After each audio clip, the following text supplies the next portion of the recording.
Stephen Best's involvement in the environmental and animal protection movement began in the early 1970s after the making of Seal Song, a documentary about the Canadian seal hunt that he produced for the International Fund for Animal Welfare. Stephen has developed and managed political programs and fundraising campaigns for a number of environmental and animal protection groups. He's also written and produced communications, campaign, and fundraising materials for social development organizations, including Peaceful Parks, the Nelson Mandela Children's Fund, and the Lubicon Legal Defense Fund. Stephen has also served on various organizations, including the International Fund for Animal Welfare, the International Wildlife Coalition, Care for the Wild in England, and the Toronto Humane Society as an executive and/or director. He co-founded the International Wildlife Coalition in the US, Environment Voters in Canada, and the Animal Protection Party of Canada, where he is currently chief agent and senior policy advisor. And thank you so much for taking the time today, Stephen. My pleasure. I usually spend my time underfoot and in the background, so I'm quite surprised to get your invitation.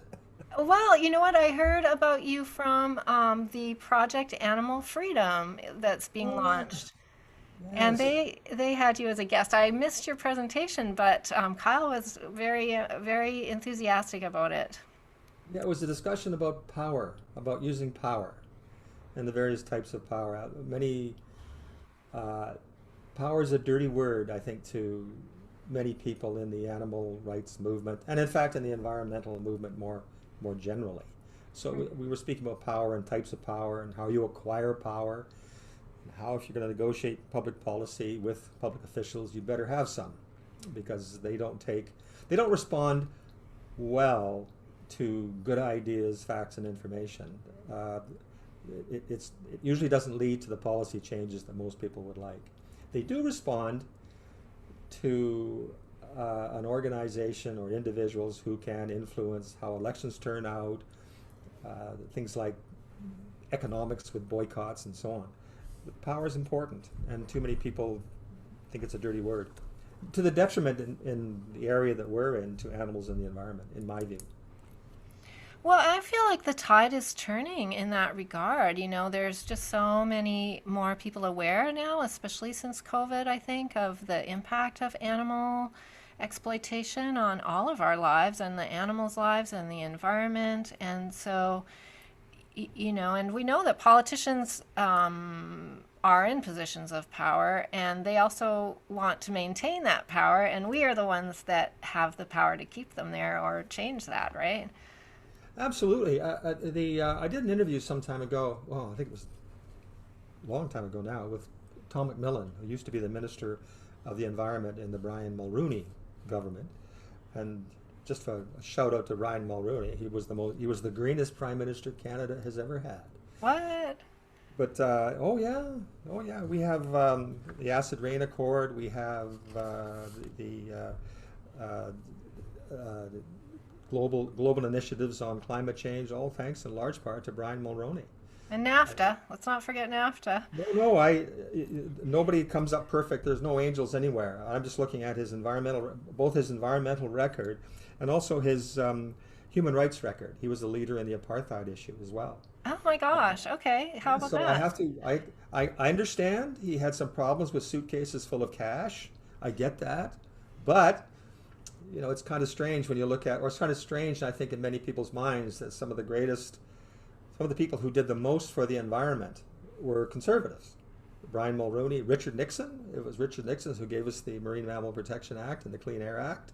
So I think we have to give credit where credit is due Sure. and criticism where criticism is due, regardless of political party. We have an acid rain accord, and we kind of beat the ozone layer back, largely thanks to Brian Mulroney. And he twisted the arms of Ronald Reagan and Margaret Thatcher and made it happen. Apartheid Well, was the same thing. I mean, the first country that Nelson Mandela went to after he, as president, was Canada, because of the work that Mulroney did. Of course, Jean Chrétien took credit for it, but that's a political story.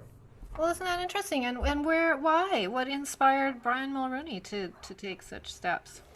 I had a long interview with Tom McMillan, which is the point I was making. He was, in the interview I did with him, a very nice guy, a great, really good environment minister. He was saying that you have to understand that when politicians make policy, they have one eye on the ballot box all the time, so it's always driving it. So if the policy you want a politician to make doesn't affect the ballot box, you don't rank very high in the hierarchy of consideration. But Macmillan said that Mulrooney simply believed in these issues. He believed in a healthy environment, and he still does to this day. So, and you're frozen up, by the way. And if that's Oh no, dear. now you're unfrozen. Okay. All right. But Brian Mulroney, according to Tom McMillan, really believed in the notion of protecting the environment, and used his good offices to do that. And he also believed in defeating apartheid and human rights, and he used his good offices to do that too. But you know, the what is it, Mark? What is it? Julius Caesar talks about, I come not, or Mark Antony, I come not to bury Caesar, come not to praise Caesar, I come to bury him. And so a lot of these politicians who I think people think are bad, or some that are good, you really have to look deep into their records to understand what they actually did. You have to judge politicians by what they do and never by what they say. So, politicians are excellent at seducing people. And I don't say that in a negative sense. That's their business. They're in the business of seduction, of bringing people into the fold and smoothing off the edges and giving the impression that they're one thing and not another, and so on. So I'm quoting Macmillan again, Tom McMillan again, when he said, for the sake of the environment, environmentalists need to learn to become better politicians. And I think he's absolutely right about that. Yeah, well, and a lot has changed since then now with social media, and it's easier to actually track their records, their voting records, and what they're up to. Still, people get seduced by tweets. People can tweet out whatever they want, but if they're not voting in the same way, then that's problematic. So we need to continue to pay attention to their voting records, and absolutely. So now we're in a time when animal rights is sort of in the forefront. Before we get into that, I'm curious about your experience as a vegan. When did you find the vegan path, and how, what was it, a person or something that inspired you to that all of those years ago? When you had that question, you sent it to me, I thought, my goodness, yeah, what did inspire? And I can give you a slightly winded answer for that. I can't quite remember when I became a full vegan. I would say it was probably about 20 years ago. All right. But I've been involved in the movement, not in veganism at all, since the early 70s. So I'm coming up to 50 years involved in animal and environmental protection. From a rights basis, not from a conservation basis. We need to save the elephants because the hunters need to kill them and make profit. But from an animal rights basis. What clicked for me initially was when I went to do a documentary on the seal hunt. I'll just share a couple of things with you. And I'll try and get them done quickly. I suffered 3 epiphanies, and I don't recommend them because they disrupt lives. One was we were filming this harp seals. We were on the ice. We were about 15 miles from the coast, and this is in the Gulf of St. Lawrence off Prince Edward Island. And to avoid dying, we were camped out in inflatable boats. So you'd have a sleeping bag in an inflatable boat, so that if the ice separated, which it often did, and rafted up, you would still be in the boat and you'd be fine. But you don't want to have right on the ice and then have the ice break up, which it does, and wind up in the water. So it was about, I don't know, it was about 2 o'clock in the morning. sleeping in, or not really sleeping on the ice. You're sort of not doing anything, resting. And there was out in the middle of nowhere on the Gulf of St. Lawrence on pan ice, which is just big sheets of flat ice, and all around were the sound of harp seal pups going, "Ma, Aw. ma, ma." But you couldn't see anything, it was so dark. But you could see the sky, and you could see, at that night, there was this incredible aurora borealis. And perhaps it was my history of dropping acid or getting stoned or whatever it might be. So I'm in my 20s or whatever it is. I can't remember how old The I was. 70s, yeah. Yeah, so it was, never met a drug we didn't like. And with the sound of the seals and the bit of splashing of the water and stars from horizon to horizon all around, no lights from the cities or anything because that's all well below the horizon, and the aurora, this incredible feeling came over me that I was part of a universe, an infinite universe. Like I was of the universe, might be the way to say it. And that feeling, that epiphany, avoid them if you can, that epiphany has never left me. Cool. So the notion of being of a universe has always struck with me since then. That didn't connect really right away because I was a stupid 20-year-old, but it was life-changing in ways that I would become apparent over the years. The second one was still on the ice a few days later, trying to get pictures of harp seals. And in those days, it wasn't little cameras and these wonderful new little cameras we've got that you can stick in your pocket. This was an Aeroflex camera on a huge tripod, a Niagara tape recorder, which is about yay size, so on, and a camera that, so you got 30, 40 pounds of gear. Mm. So I'm running after animals, sort of trying to sneak up on them with a walking film studio. And they would just scurry away. And obviously this strange primate is coming towards them. Let me out of here. Exhausted, I finally sat down at the edge of a lead. A lead on the ice is when the ice is broken apart, and it's like a lake between ice pans. And so I sat on I set my camera case up, I sat on it, and I set the camera up on a tripod, not because I wanted to take any pictures, but because I was exhausted before I go after them anymore. And then, but being the cameraman I was, I always set the camera up on the basis that it's well leveled and you can get the shots and the exposure's there and it's full. The last thing you want to do is be in a situation where something wonderful happens and you don't have the camera working. Oh my God, I didn't put film in it. And as I'm sitting, I must have been sitting there for maybe 10 minutes. And then right in front of me, the seal pops up. Mother seal pops up, just bobbing in front of me, maybe 2 meters apart, just looks at me. And I look at her. I know it's a her because it's all females.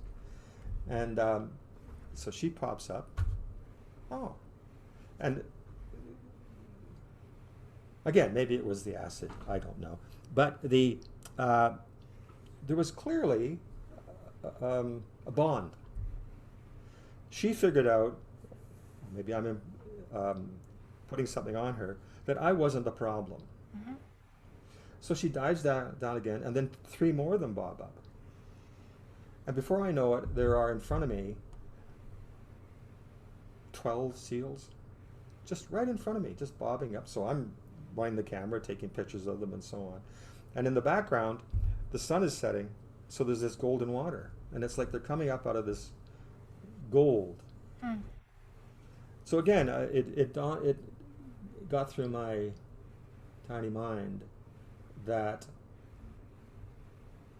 these animals are as aware and self-aware as I am. I mean, there is no, whatever, whatever I thought were the differences were gone at that point.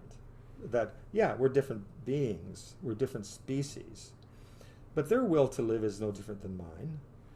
Their adaptation and their comfort in their environment is no different than mine. They struggle to be alive as much as I do. So there was this bond again, with these animals.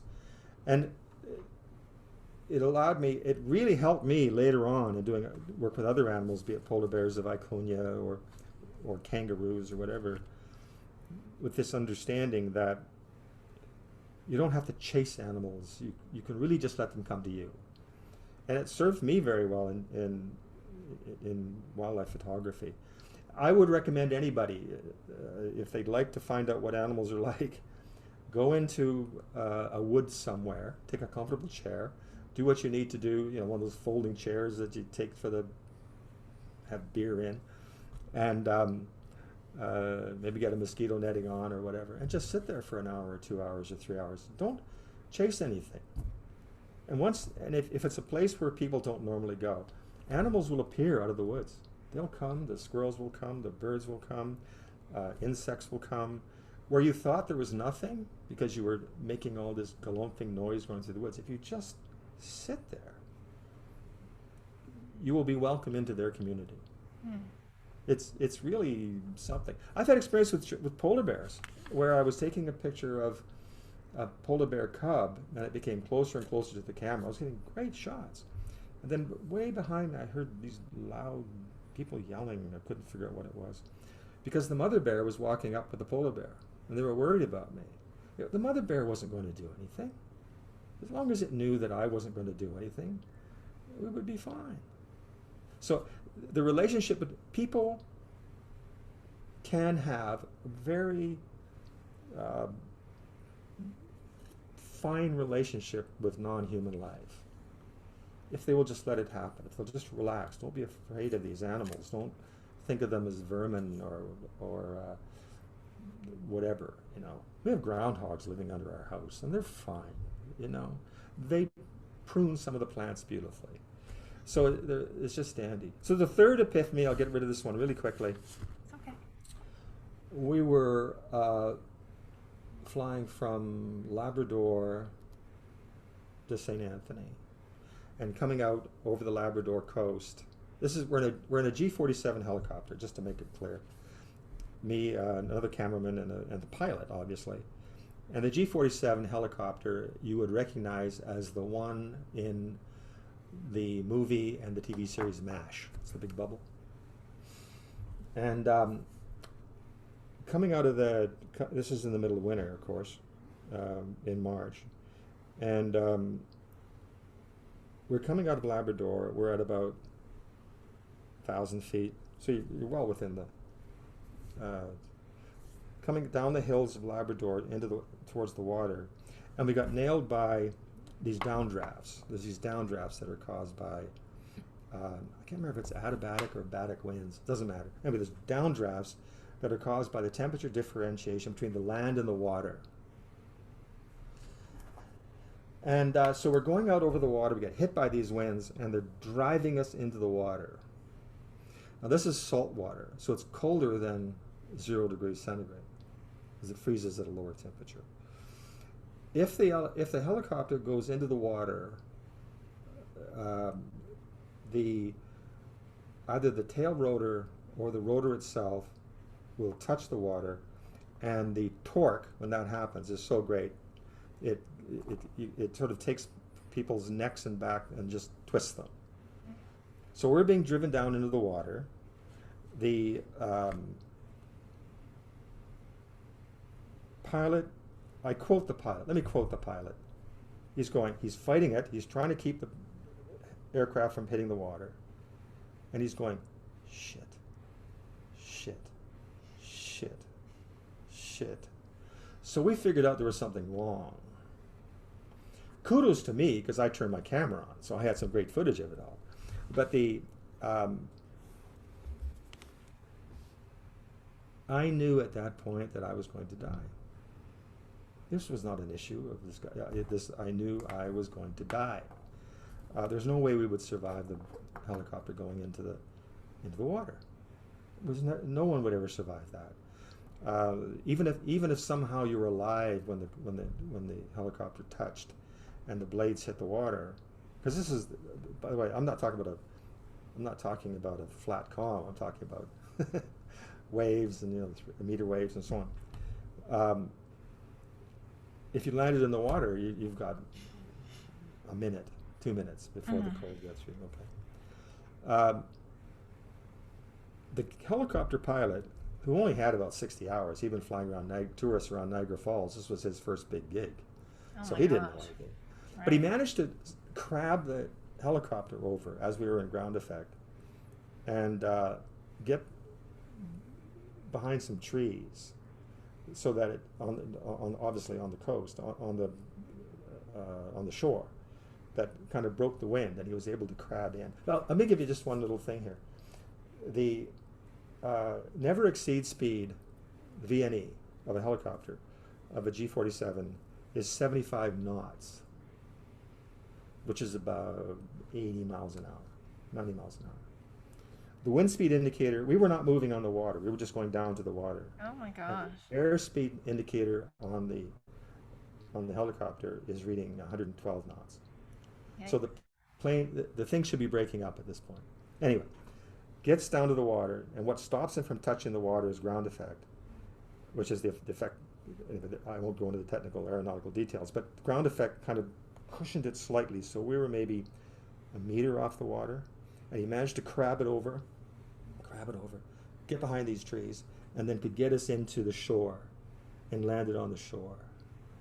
Happily, luckily, not only was there a little crop of trees, there was this abandoned trapper's hut. So we're able to, these little huts are all over the place because the trappers are all over. And we're talking about something the size of 4 outhouses. And so we're able to stop the helicopter blades eventually, which kept spinning.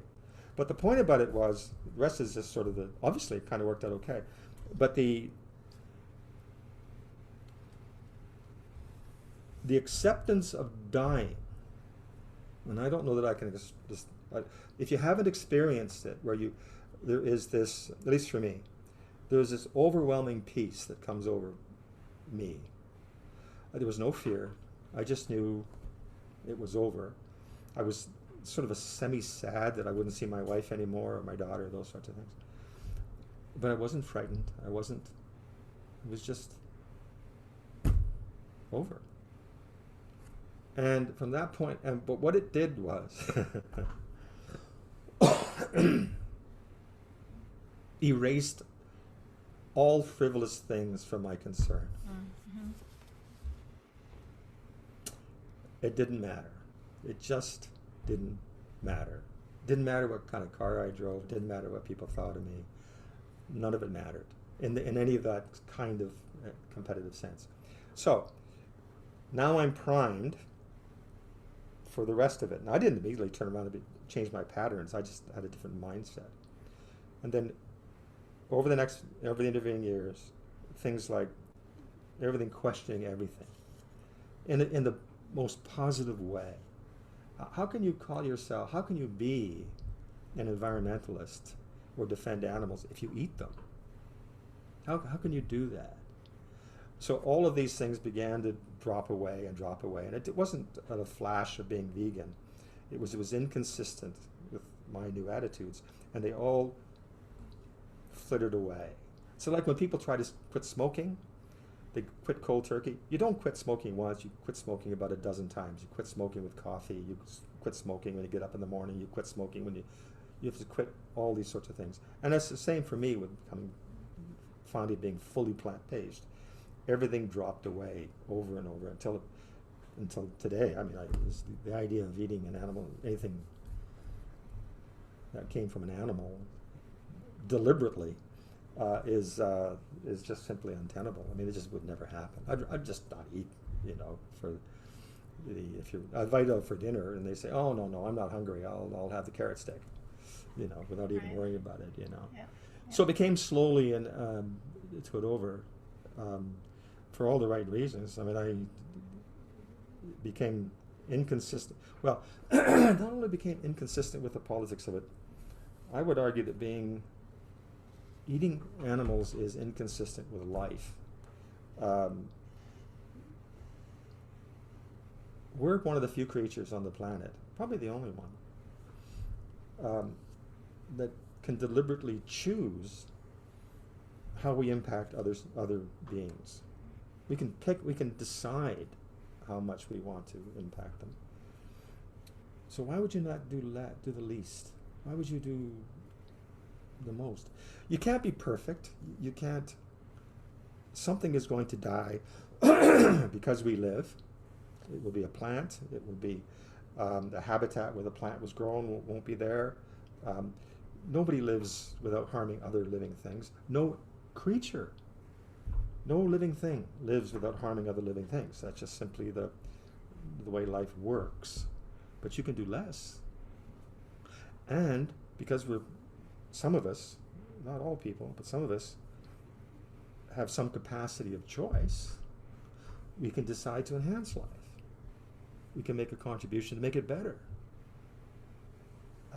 So I think if you're in that position, although you can never be perfect, you can tend towards enhancing life, and you can tend towards doing less harm. And in some situations, it's not going to work out as well you'd like, but you can move in those directions. And the same thing, I don't apply it just to animals. If I'm walking down a country road, and to the left of me is an organic farmer pulling up carrots and cabbages, that doesn't mean I should lop the heads off wildflowers. Why would you kill anything if you don't have to? You know? And that sort of grew out of those initial epiphanies in the early 70s. I think I may be reconstructing things as I get older, but that's what I like to think. I mean, it occurs to me, you suggested that no one should have these epiphanies. I think everybody should have these epiphanies, and I think it's good if we disrupt our lives every now and then.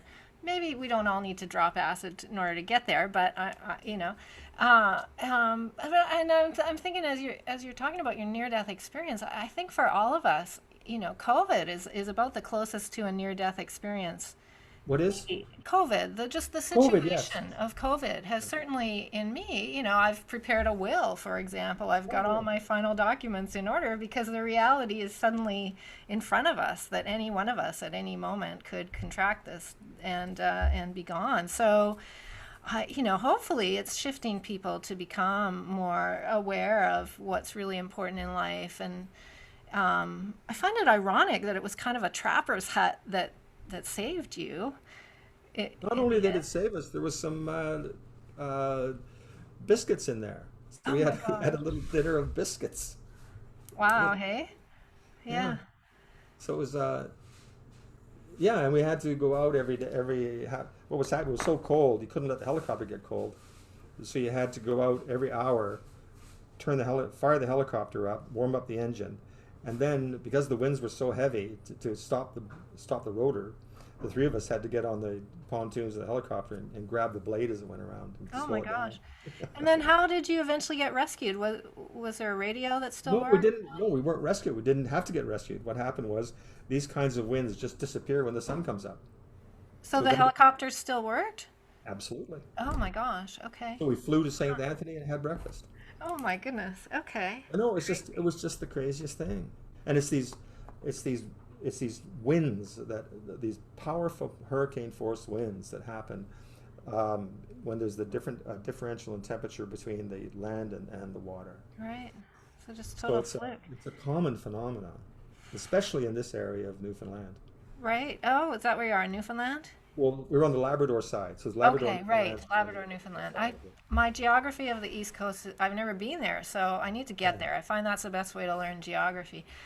And it's cold too. Okay, so how in the heck did you get from those situations into becoming the what's your official title? The Chief Agent and Senior Policy Advisor at the Animal Protection Party. Just one correction. I do recommend Epiphanies. Yeah. I'm just being silly. when I said that, just as a bit of irony and a poor attempt at humor. People should have epiphanies. It 'Cause can be they, difficult at the moment. yeah, It's often the result of a difficult situation, but ultimately, if we don't evolve, what's the point even of being here, right? agree entirely. Okay, so what happened was when I got involved in IFOB, um, again, so I also recommend serendipity because that's how it happened. A friend of mine I had left CBC a few years earlier and gone freelance. So I had an Aeroflex camera, an Niagara tape recorder, and I was a film editor. So I was a kind of one person shop. And one of the producers at CBC, working for the Nature of Things, who I did a bunch of editing for, had done a CBC program called the Ice Lovers about harp seals, and had interviewed Brian Davies of International Fund for Animal Welfare. And so Roman Bittman and Rudy Kovanec, Roman was the producer, Rudy Kovanec was going to be the cameraman. We're going to do a freelance job for IFAW, uh, And what's that? International Fund for Animal Welfare. Okay. And so they were going to do a freelance job for IFAW, Brian Davies, who was the executive director. And then CBC reared its ugly head and put them onto a whole different project, so they couldn't do it. So at the last minute, they asked me if I would do it, because I could do the directing and do the camera work. So, and also I was cheap.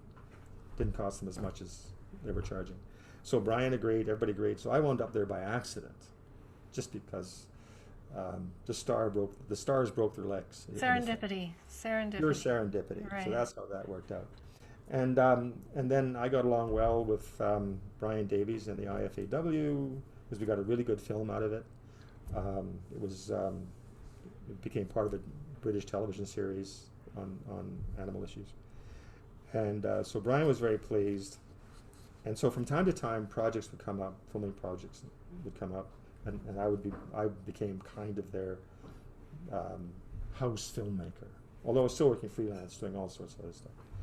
And then it came up there was I can't remember which one it doesn't matter which one it was, but there was yes, I do remember which one it was. It was a workshop in Santa Barbara on management of marine mammals, and they needed to send somebody.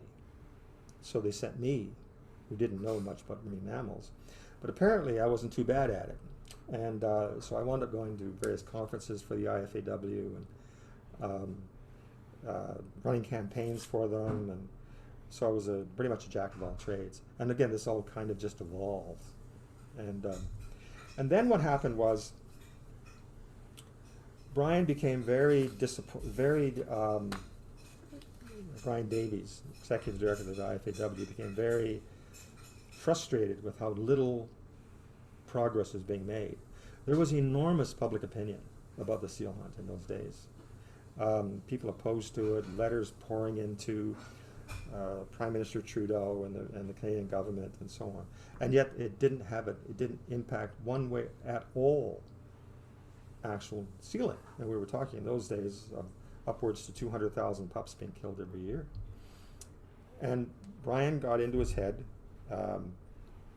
quite rightly, that the problem was there was no politics involved.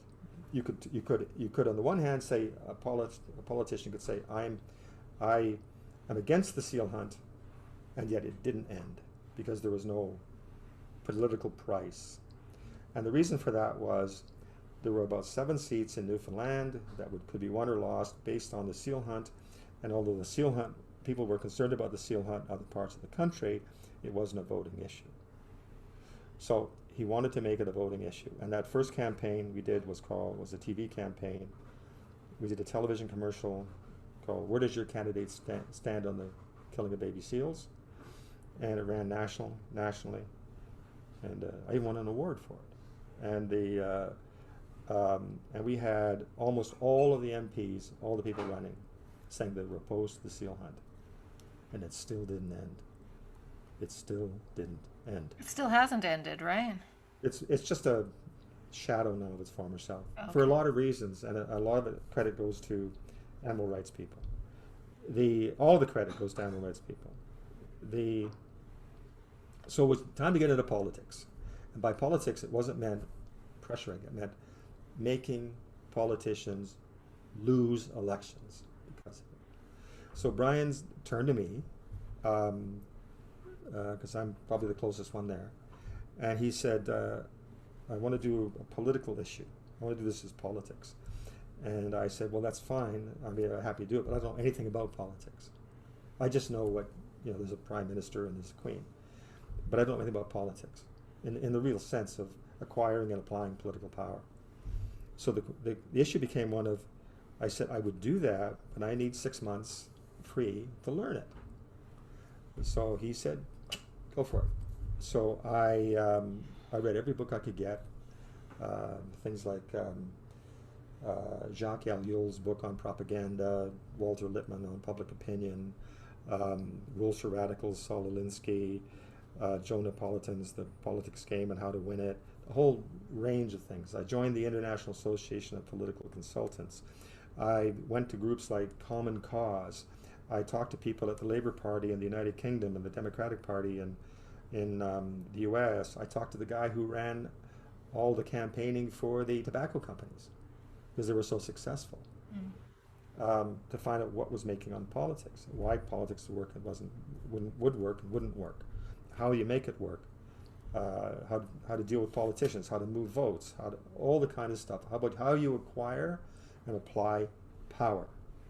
Coincident with that, as we're coming to the end of that, ready to go, in the European Union, Stanley Johnson and Johanna Maidegen had put forward a proposal in the European Parliament to ban the importation of products from the Canadian seal hunt.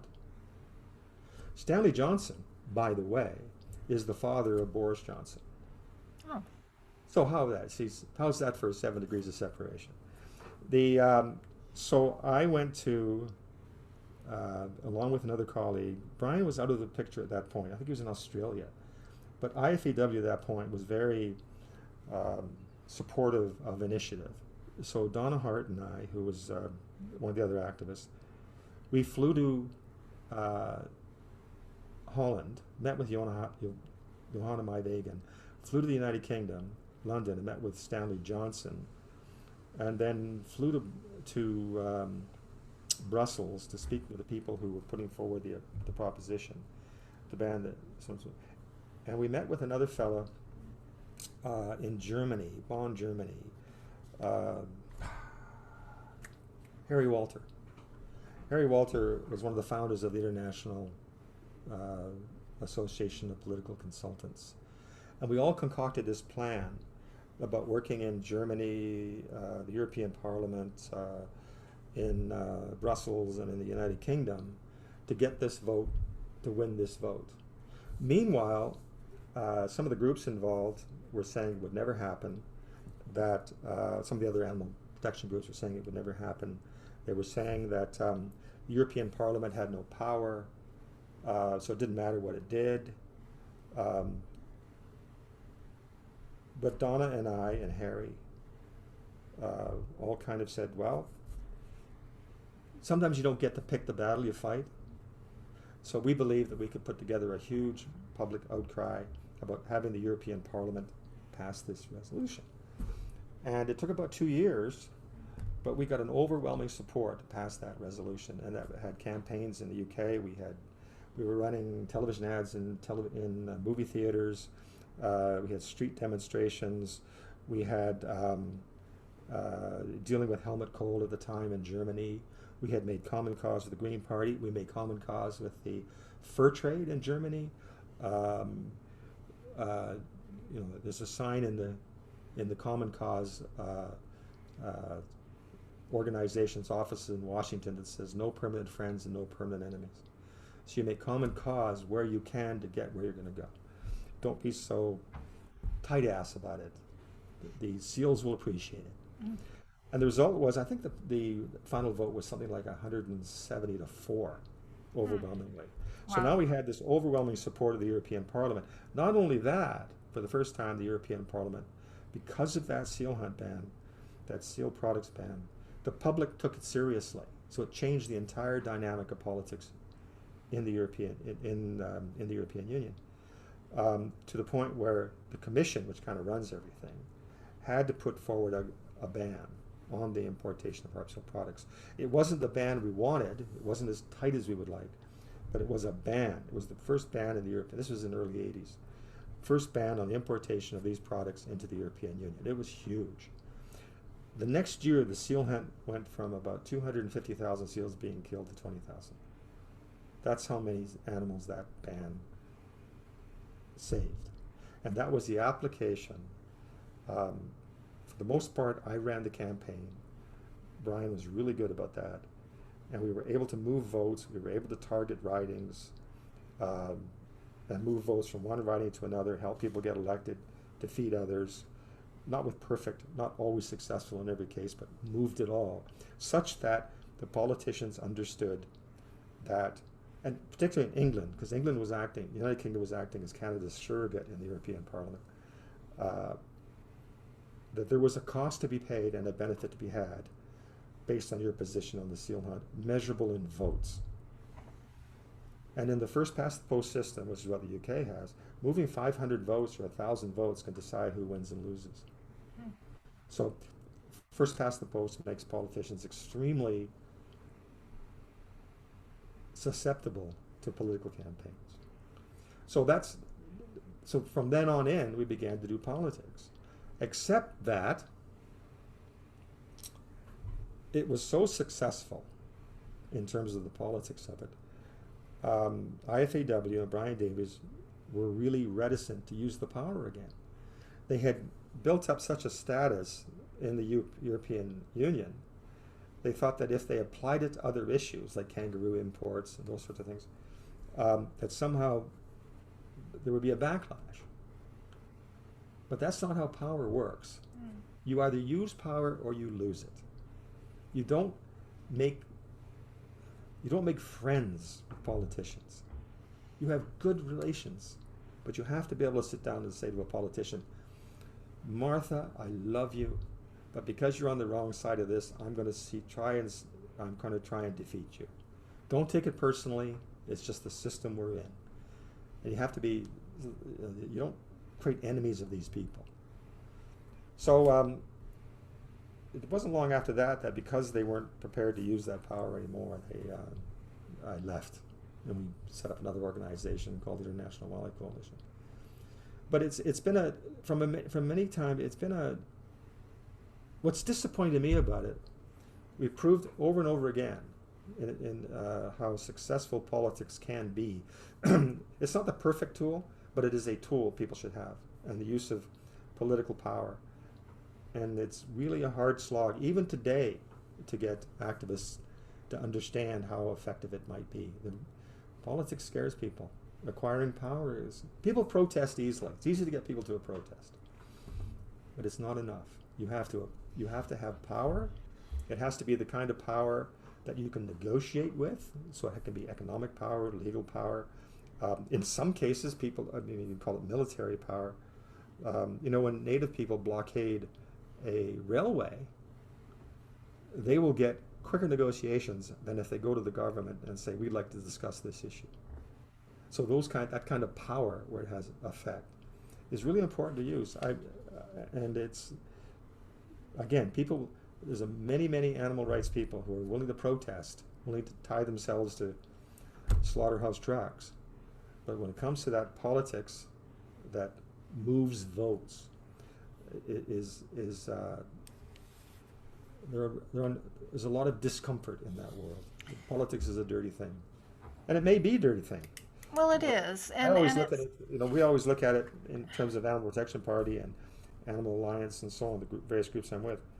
I always look at it from, what would the animal want? Right, exactly. They want to be alive. Right. Once we start working, once we become ethical vegans and we really get that piece that these are sentient beings who want to live and we have no right to exploit them in so many different ways that we do, that becomes our base value. And it occurred to me this morning, Stephen, that You know, I sort of self-defined as an anarchist for a long time in my life because I voted for people who said so many beautiful things to me when they wanted my vote and then turned around and did completely different things. And I thought, well, screw this. This doesn't Yeah. work. And started to look into the anarchist philosophy, not the rock throwing anarchist, but there's a history and a philosophy of self governance, and that we don't need rulers, that we can figure this out for ourselves. So, you know, I get why people get disenchanted, but it occurred to me this morning that, you know, with when we're voting for a vegan, we don't know what, you know, people can change their mind in all kinds of different ways once they get elected. They get pressure from all different sides. But if we're electing ethical vegans, at least we know that part of them is not going to change. I mean, it's very unlikely that an ethical vegan, once you get that piece, is going to say, "Oh no, it's okay. I'm going to eat animals again." Like, once you get that, that's just fundamentally not one of your values. So it seems like we have that advantage in terms of, you know, the Animal Protection Party. I know the only candidates that you guys will run are vegan. So maybe there's a way of shifting that trust a little bit in terms of, at least you know you're going to be voting for for animal for the best for the animals when you vote for a vegan. Do you think that's true? Yeah, I look at the yes, but it goes further than that. Um, an ethical vegan now of the Liberal Party is Nathan Erskine Smith, Beaches. He's a very nice fellow. He really is. He is hopelessly naive. He's a really nice guy, but he seems to think that somehow within inside the Liberal Party he can influence things. He's not moved anything. Well, Not he for, has, I would say he has contributed to the no vote on the Bill C-205, the federal ag gag legislation that the NDP all voted for. The Liberal parties voted against, and I would guess that he might have had something to do with that. if you look at 205, um, it is really not an ag law. It's a law that says you can't go into a facility with the idea of spreading a disease. That's basically what it says. So it is characterized as an ag law in the animal rights community. But if you go under 205, I think what under 205, if you go into a facility and take a camera and take pictures of animal cruelty and terrible conditions, and you had no intent to distribute noxious substances or diseases, you're not susceptible to the 205 law. So people got up to this notion, and I'm reading the law, and I'm going, and our group did it. Our group did it. The animal protection was all up against it. And I'm reading the law and saying, what are you upset about? Do you think it should be okay to go into an animal facility with noxious substances?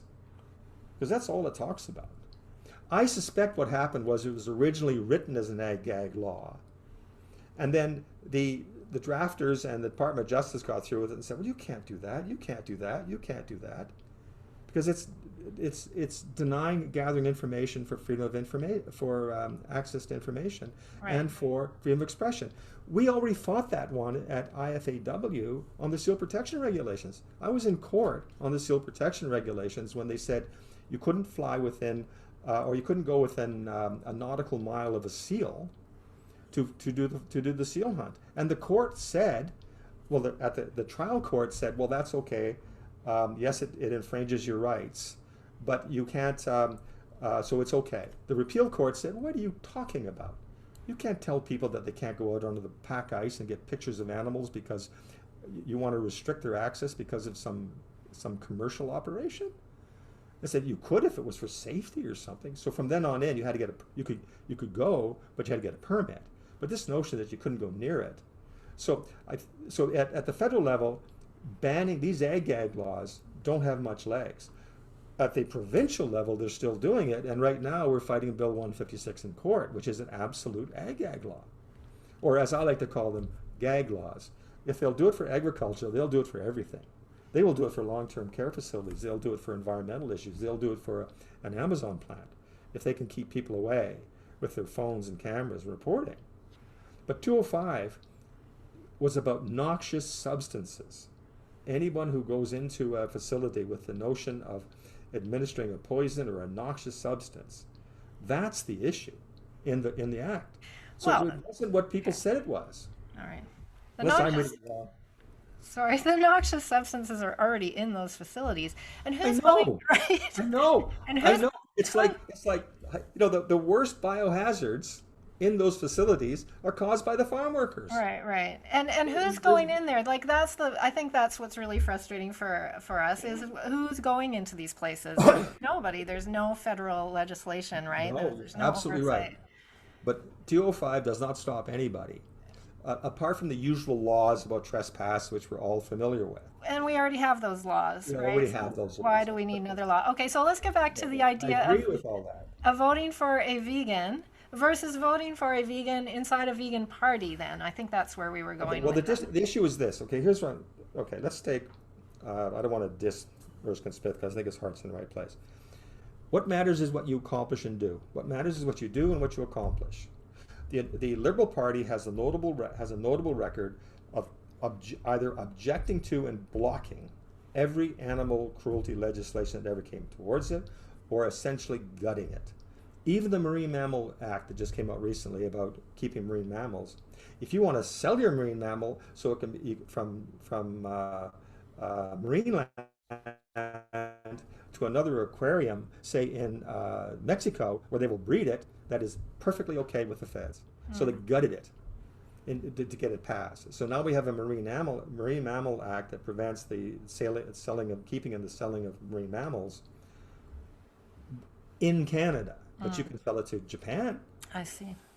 So it is they will gut everything, and they gutted Nathan Erskine Smith's law for he wanted to do things. So they compromise everything. That's the history of the Liberal Party.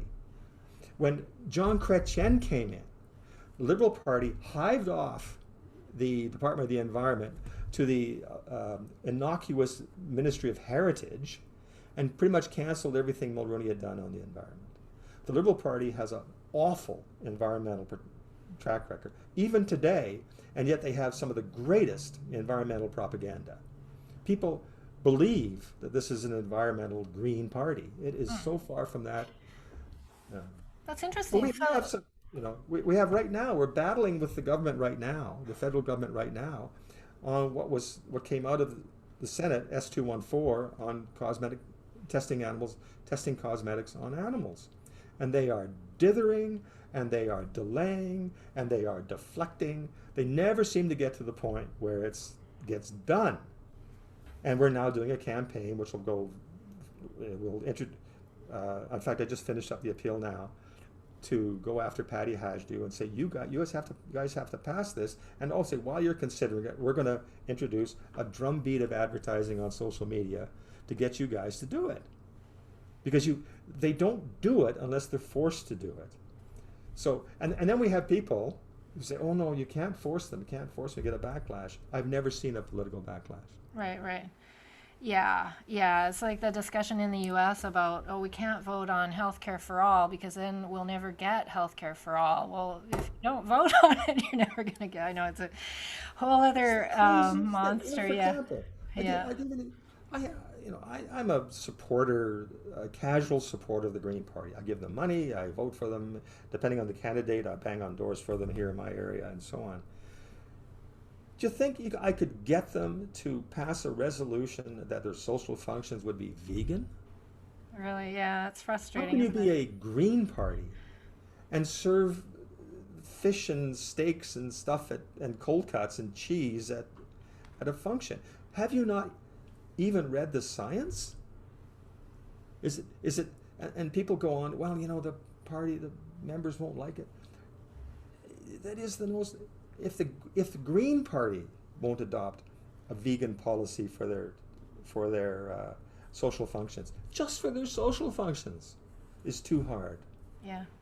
You know? Yeah, yeah. I was, enthusiastic about the Green Party way back and campaigned with them to try to change the electoral process to proportional representation and that sort of thing when they were very grassroots. And yeah, would go to some of the sort of local grassrootsy gatherings where there were animal products and total disconnect. So, and what about this Green Party person now, Jenica Atwin, who was elected with the Green Party? I mean, they have had success. They've elected what, 3 MPs, and now she's chosen, with good reason, it seems like good cause. But why would she choose to go liberal then if the liberals have such a crappy environmental record? Just because she can get elected there? I think there's a, in fact, I'm convinced. Um, the thing about getting into political office that you have to take into account is it pays well. $188,800 a year. And a pension. And a pension if you can be there for 6 years. That influences where people go and what people Right. do. Right. Um, I mean, none of us are pure. We all have to pay the rent. We all have I to. am. You know. Yes, well, you are. Of course. And I am too. Of course. Yeah. We all have to pay the rent, so we all have these considerations. And so I don't want to, I don't expect anyone to be perfect. Right. Right. But when you're trying to figure out people's motives, if their job is involved, follow the money, Right. because that will have an impact. I mean, I'm not saying anything Oscar Wilde didn't say. And so I think with her, first of all, I think that the idea that a senior aide for the Green Party, Noah Zinsman, I think his name was, would threaten publicly to defeat her and Paul Manley, and then not have the leader of the Green Party, Annamie Paul, publicly defend them and fire him, is sending a very strong signal to Jenica and Paul and I doubt Elizabeth May, because she's secure in her position, that the leader of the party isn't going to defend you. Right. Is a good reason to begin to look for another home. Right. Yeah. I think in Atlantic Canada, if you're an MP earning $188,800 a year plus benefits, the most secure place you could go at that point, if they'll have you, would be the Liberal Party. Right. And also the Liberal Party has a number of official progressives who in effect inoculate them to a certain extent of being the conservative neoliberal party that they are. They can point to Nathan Erskine Smith and say, oh yes, I know we're going to buy a pipeline, and I know we're going to have probably globally among the advanced economies the worst global heating plan you can have, those sorts of things. But look, there's Nathan. So these people are more decoration than anybody else. And what a better decoration than Jenica. Oh, and the Green Party had a choice. They didn't go NDP, they went to the Liberals. Right. Or So independent. it's Yeah. good politics, and for her, it's good economics. Okay. And I think, I don't know her personally, but I'm sure that inside the party she will fight the good fight, and then do what's required. She'll do the good fight inside the party, outside of public scrutiny, and then be a good soldier and do what's required. Yeah, I guess Welcome to politics. $188,000 a year in a pension, I probably compromise my values too. I don't know, maybe, but I just would assume I don't think you any know, of us should assume we wouldn't until we're. right? Yeah, we should never be placed in a position like that. Like block voting, to me is Right. ridiculous. So we're way over time. I don't know if you have a few minutes. I am interested in talking about electoral reform. I know that there are animal parties around the world that have succeeded in fair voting situations where there's proportional representation Yes. of one sort of or another. But you've sort of indicated that there might be an advantage that we can use with this first past the post system, and the idea of trying to create a minority government. Do you have a few minutes to talk about that? Yeah. So the thing about first past the post, and the reason that the politicians like it, I'm assuming everybody knows what first past the post voting system is. You know, Let's whoever gets the assume most that. votes Yeah, wins. yeah. The thing about first past the post for politicians, and particularly their political consultants, whom I've rubbed shoulders with for many years, is it is the easiest system to game and rig, because particularly in Canada, there are about, we're just crunching the numbers now, but there are about less than 40 ridings that decide the outcome of the election. Because most ridings are safe ridings. You don't have to do anything. There's enough Liberals or Conservatives or NDP who are going to win 32% of the vote or more and take the riding. So you do token stuff and away you go. But there's about 40 or just 40 or less, depending on the year, where a few hundred votes, 1,000 votes here or 1,000 votes there decides who wins. And you can go in using data that's available from Elections Canada. You can pick the electoral polling stations where the swing vote is. The north part of this riding always votes Conservative. The south part always votes NDP. But there's this little area where it swings between Conservative and NDP. So if you can move 300 votes over to the other camp, you can decide who wins. And we've done that in a number of ridings. And so you target now with social media, you can target mailings by social walk, by postal walk, and you can target the Facebook to the electoral district. So you can get very, very targeted. And what's interesting about animal rights people and environmental people, because most people's votes are quite labile, they'll go one way or the other in some cases. When you're making an argument and you're a person who is not making it for yourself, please vote for me, and you're saying, look, as Animal Protection Party has said from time to time, I know we're not going to win, but to do the most for the animals and the environment, I suggest you vote for the Liberal, or I suggest you vote for the Green, or you vote for the NDP in this riding. And that can move 500 to 1,500 votes and decide who wins. So that's good for first past the post, but that's a horrible thing democratically, isn't it? I mean, it's just a terrible thing, but that's what the Liberals are doing, that's what the Conservatives are doing, and that's what the NDP. What's even worse about all this is that they have gerrymandered the laws, the election laws. That means that information has to be given to the political parties by Elections Canada.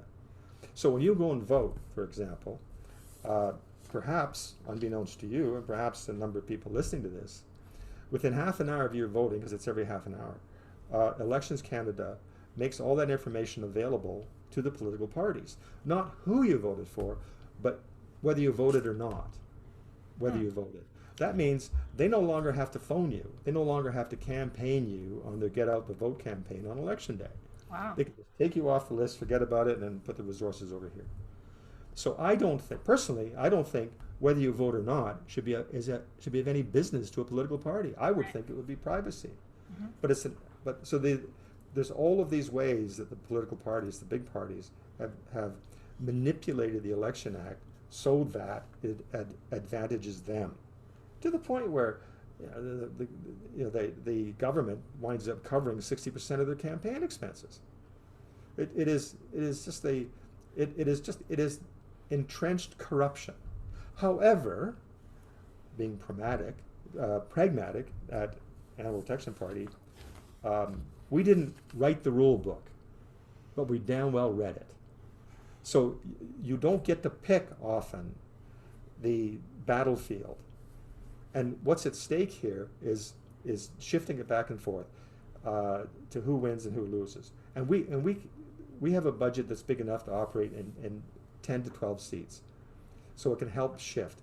We can't decide the election in that regard, but we can shift it. And by participating in these elections and making them issues, it sensitizes politicians to the fact that they become vulnerable if they can move back and forth.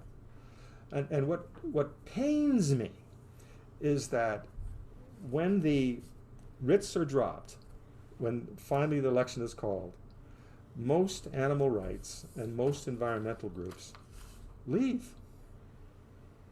They don't get into it. The most important time in the democratic calendar, and they leave. So it's like, where are you going?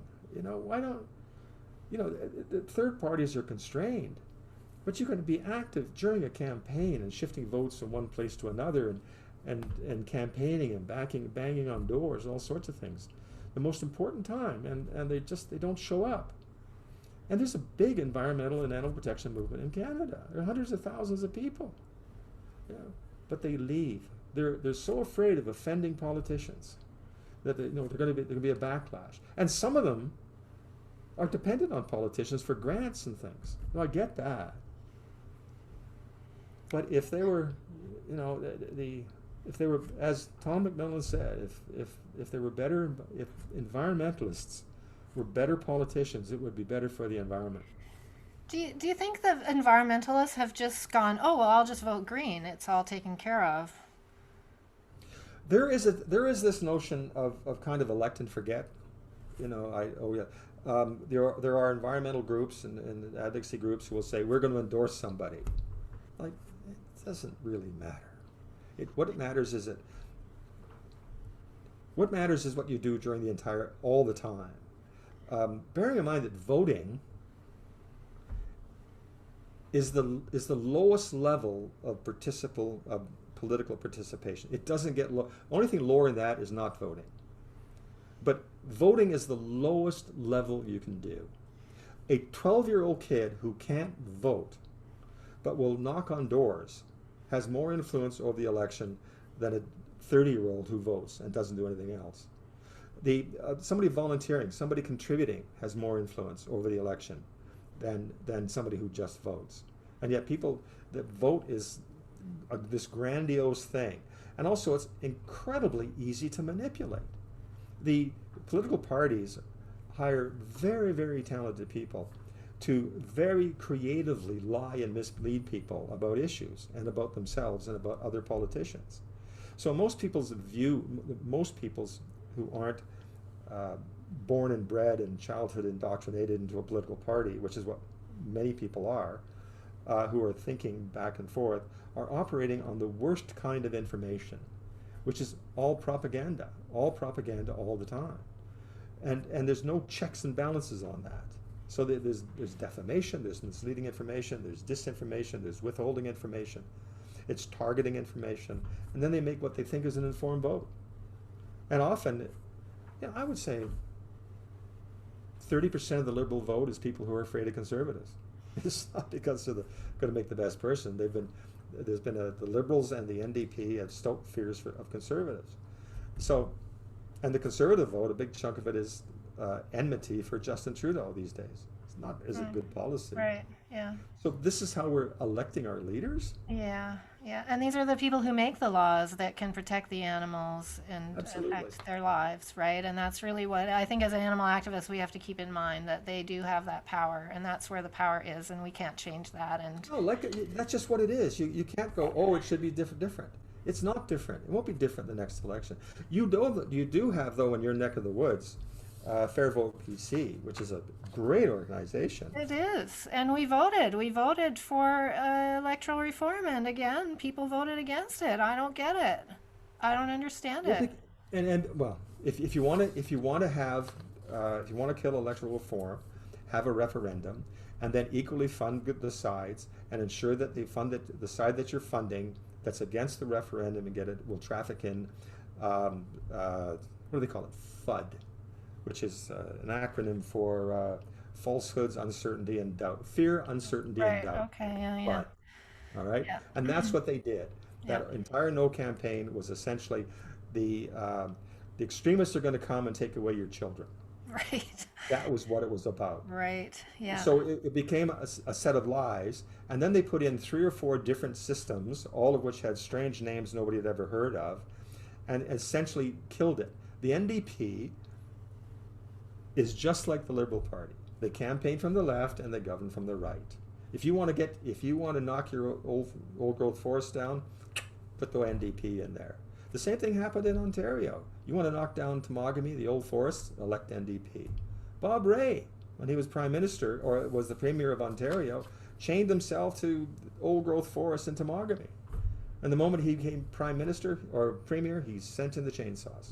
Right. Yeah, it's weird. Yeah. Lobbying. Okay, But that's anyway, a Fair whole Vote other BC. topic. Yeah. But Fair Vote BC has a case right now that is being filed in front of in the Ontario Superior Court Oh, to find the first past the post electoral system is unconstitutional. oh, awesome. Okay, I So, did not know that. That's yeah, great. so and it's also with Springtides, which is a charity out of Nova Scotia. So if people want to go to Charter Challenge, uh, if they want, they can throw a few bucks into the kitty. But if the courts find first past the post is unconstitutional, then it has to change. And the nice thing about first past the post being found unconstitutional, it's a right that cannot be abrogated by the notwithstanding clause. So you can't put in a first past the post system and write in notwithstanding. Wow, wouldn't that be something? Okay, I'm gonna follow up on that. Thank you so much. I really appreciate the time today and all your wisdom. And if people are listening and they're suddenly going, okay, well, I'm gonna check out this animal protection party and maybe get involved in the next election. How would they go about doing that? If they go in and speak to Dr. Google and type in Animal Protection Party of Canada, Or a search engine of their choice, or the perhaps. search engine of their card, like DuckDuckGo would be good because it's Sure. an animal friendly one. That's right. Okay.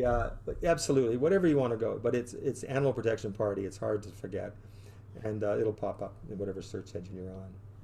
And you guys are happily receiving volunteers in preparation for what we're probably going to have an election this year?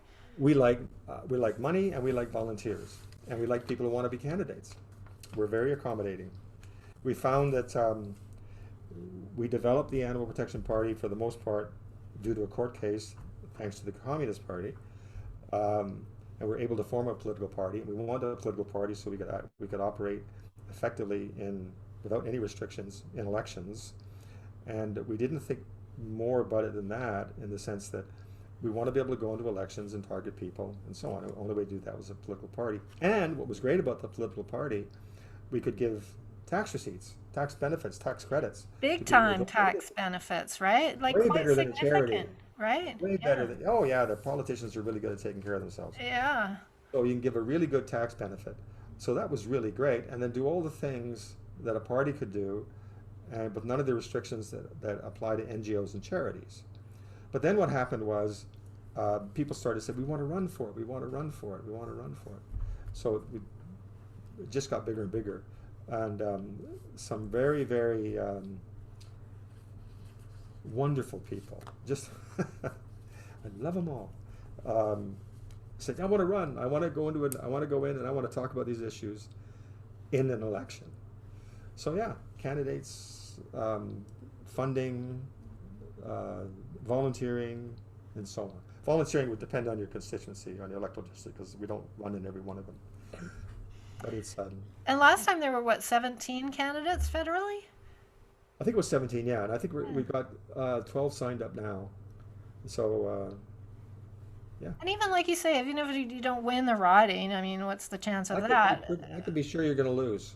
Well, the Green Party was in this very place 20 years ago, and you get all the criticism about splitting the vote and you're never going to get elected, so why bother and all of that. But just the opportunity to go and raise your voice at the town hall meetings, it's a huge audience during that time. I mean, there are significant, it seems to be, I wish we had town hall meetings after elections as well.